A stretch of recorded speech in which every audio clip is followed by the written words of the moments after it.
Konstitusi nukleofilik senyawa aromatis terdapat ada 3 jalur sintesisnya. Yang pertama adalah adanya gugus penarik elektron atau electron withdrawing group, yang kedua melalui mekanisme intermediate benzuna, dan yang ketiga adalah melalui reaksi garam benzena diazonium. Yang pertama adalah adanya gugus menarik elektron atau electron withdrawing group. Nukleofilik di sini nanti akan mengganti gugus pergi atau leaving group pada cincin aromatis.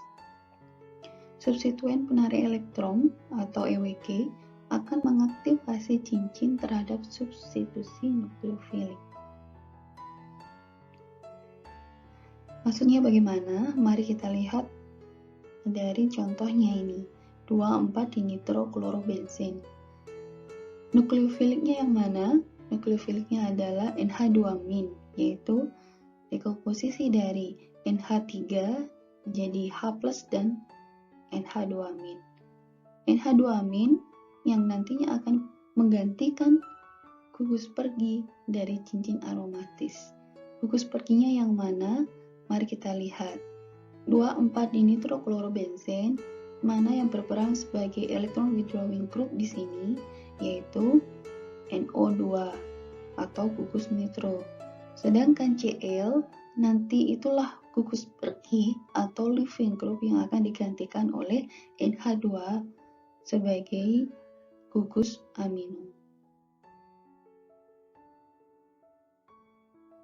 Dengan adanya panas dan tekanan, dihasilkan suatu produk yaitu 2,4-dinitroanilin sebesar randomnya 90% dengan hasil sampingnya yaitu amonium klorida. Nah, bagaimana dengan contoh yang lain di mana nukleofiliknya saya ganti suatu gugus hidroksi? Bisa saja, yaitu contohnya di bawahnya itu 2,4-dinitroklorobenzen saya akan reaksikan dengan suatu basa kuat yaitu natrium hidroksida pada suhu 100 derajat Celcius yang akan dihasilkan suatu produk antara yaitu 2,4-dinitrofenoksida. Nah, setelah itu baru saya tambahkan suatu asam yang menghasilkan 2,4-dinitrofenol sebesar 95%. Tahap pertama, adanya serangan nukleofilik di sini gugus hidroksi memberikan sigma kompleks yang distabilkan oleh resonansi. Kalian bisa lihat pada mekanismenya di mana gugus hidroksi memberikan elektronnya kepada atom C pada benzen yang terikat oleh gugus Cl. Mengapa? Karena Cl ada elektron negatifnya dia besar, otomatis C-nya mengumbar muatan parsial positif yang kemudian distabilkan oleh adanya ikatan rangkap atau elektron pi sehingga terbentuklah suatu sigma kompleks. Tahap ini merupakan tahap lambat yang nantinya adalah tahap penentu laju reaksi. Tahap kedua yaitu lepasnya suatu leaving group di mana di sini adalah gugus klor yang memberikan suatu produk yaitu fenol. Reaksi di sini merupakan reaksi cepat yang nantinya akan jika terdapat atau masih ada basa atau gugus hidroksi yang berlebih akan membentuk suatu fenoksida atau deprotonasi dengan hasil samping suatu air. Jalur sintesis yang kedua adalah melalui intermediate benzuna. Reaksinya adalah suatu halobenzen yang tidak memiliki gugus penarik elektron pada cincin benzennya. Jadi kalau jalur sintesis yang pertama tadi kita menggunakan gugus penarik elektron yang membuat benzen atau sistem aromatisnya seolah-olah tidak lagi kaya akan elektron atau mampu mendeaktivasi cincin benzennya sehingga nukleofilik bisa masuk. Kalau ini kita tidak memiliki gugus penarik elektron.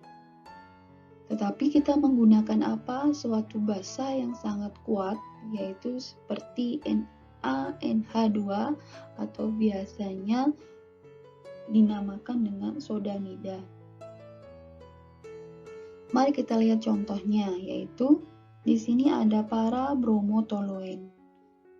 Jika saya reaksikan dengan suatu sodamida dengan adanya amonia, di mana suhunya di sini sangat eksotermis, yaitu minus 33 derajat Celcius, maka akan terbentuk dua produk, yaitu para dan metatoluidin dengan rendemen masing-masing 50%.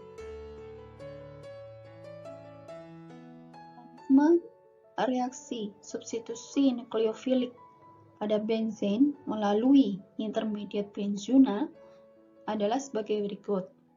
NH2- sebagai hasil ionisasi sodamida akan berfungsi sebagai sumber nukleofiliknya.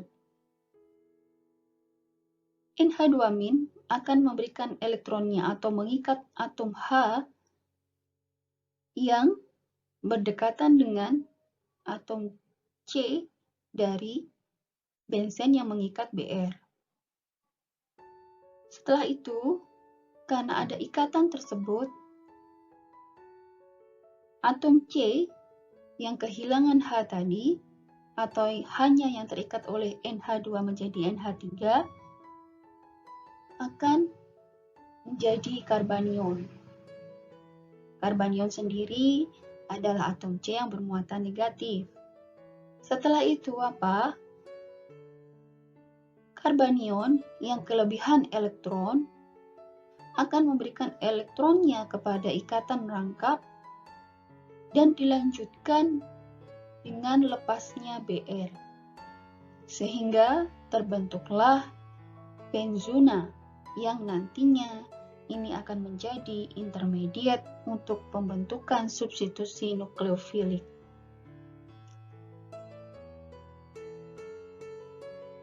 Selanjutnya, NH2- dari sumber nukleofilik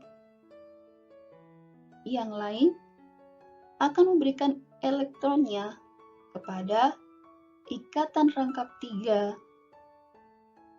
dari intermediate benzuna yang kemudian akan terstabilisasi dengan adanya karbanion kembali. Nah, karbanion yang terbentuk kembali ini setelah terikatnya gugus amino dengan adanya amonia akan membentuk suatu produk substitusi nukleofilik, di mana di sini adalah metatoluidin dan paratoluidin.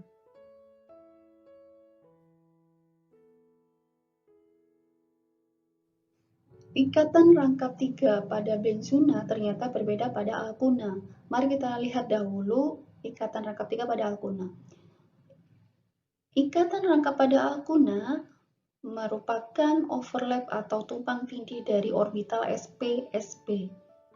Kalian bisa lihat di sini, di mana yang abu-abu itu adalah terbentuknya ikatan sigma, sedangkan yang biru itu merupakan orbital P yang tegak lurus dan overlap membentuk suatu ikatan P, dan yang kuning adalah orbital P juga yang overlap, sama-sama overlap membentuk suatu ikatan P yang kedua, sehingga terbentuklah suatu ikatan rangkap 3 yang terdiri dari satu ikatan sigma dengan 2 ikatan P.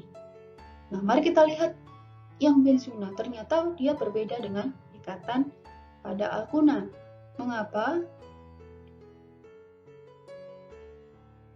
Ikatan rangkap 3 pada benzuna terbentuk dari overlapping orbital sp2 yang semula berikatan dengan atom H dan atom X. X di sini tadi contohnya adalah Br. di contoh sebelumnya. Nah, karena geometri yang tegar atau rigid atau kaku dari cincin planar senyawa aromatis dan sudut-sudut yang tidak membantu dari orbital sp2 normal, karena normalnya adalah 120 derajat, karena dipaksa karena membentuk suatu ikatan rangkap 3 sehingga sudutnya dipaksa menjadi 90 derajat. Akhirnya overlappingnya sebenarnya tidak sempurna.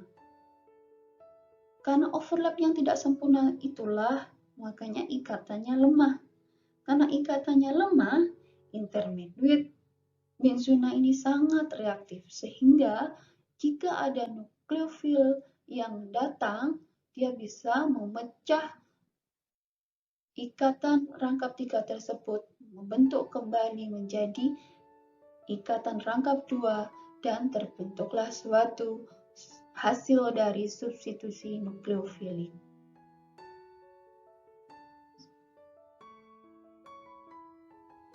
Jalur sintesis yang ketiga adalah reaksi garam benzena diazonium.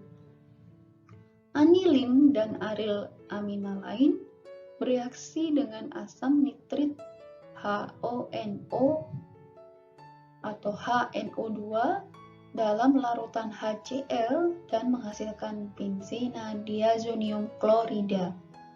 Asam nitrit dibuat dalam in situ atau langsung di tempatnya oleh reaksi natrium nitrit dengan HCl. Reaksi pembentukan garam benzena diazonium sangat reaktif sehingga harus dilakukan pada suhu dingin. Jadi reaksinya adalah eksotermis. Bagaimana rumus umum reaksinya, yaitu anilin. Di sini ada anilin ditambahkan suatu natrium nitrit ditambahkan HCl pada suhu yang sangat dingin, bisa di bawah 0 derajat, nanti akan membentuk suatu garam benzena diazonium klorida dan hasil samping H2O.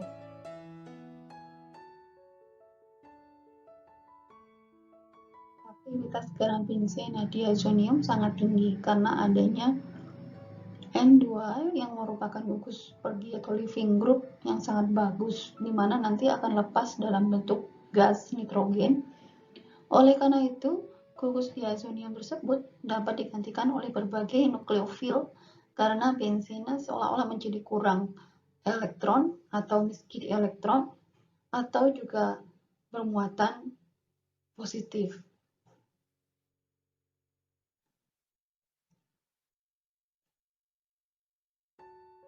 Mekanisme reaksi garam benzena diazonium ini adalah yang pertama adalah pembentukan suatu asam nitrit. Natrium nitrit yang terionisasi menjadi Na+ dan NO2-. Jika saya tambahkan HCl akan membentuk suatu asam nitrit dan garam NaCl.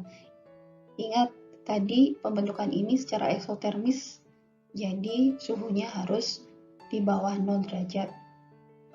Yang kedua adalah pembentukan ion nitrosonium.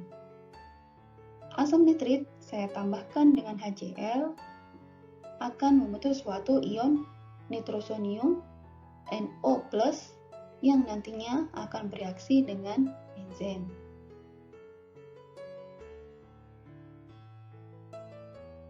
Ion nitrosonium yang terbentuk dari reaksi sebelumnya akan bereaksi dengan anilin, di mana elektron N dari gugus amino akan mengikat atau memberikan elektronnya kepada N yang bermuatan plus dari ion nitrosonium membentuk N-fenilnitrosamin. Kemudian akan bereaksi dengan HCl membentuk suatu zat antara di mana Cl- sebagai produk samping. Cl- akan menstabilkan senyawa antara tersebut membentuk suatu zat antara berikutnya. Dengan adanya HCl kembali akan membentuk suatu zat antara yang ketiga. Dengan melepaskan H2O terbentuklah suatu garam benzenadiazonium atau bisa disebut juga dengan aryl diazonium.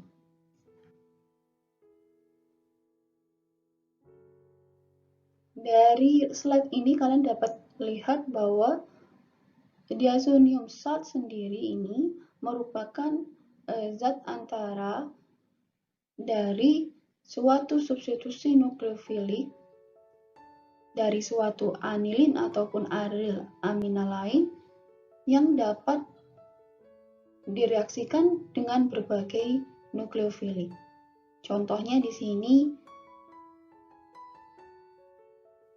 jika kita ingin mereaksikan suatu garam diazonium dengan CuCl, nanti hasil produknya adalah suatu aryl klorida atau klorobenzen. Karena apa? Karena N2 di sini, seperti saya bilang sebelumnya, adalah suatu gugus yang reaktif atau bisa cepat lepas sebagai gas nitrogen dan nantinya dapat digantikan oleh suatu nukleofilik. Nah, nukleofilik yang kalian inginkan seumpama adalah Br. Otomatis saya akan mereaksikan garam diazonium dengan kuprum bromida sehingga didapatkan suatu bromobenzen atau aryl bromida. Dan begitu pula dengan nukleofilik yang lain yang sudah saya perlihatkan pada slide ini.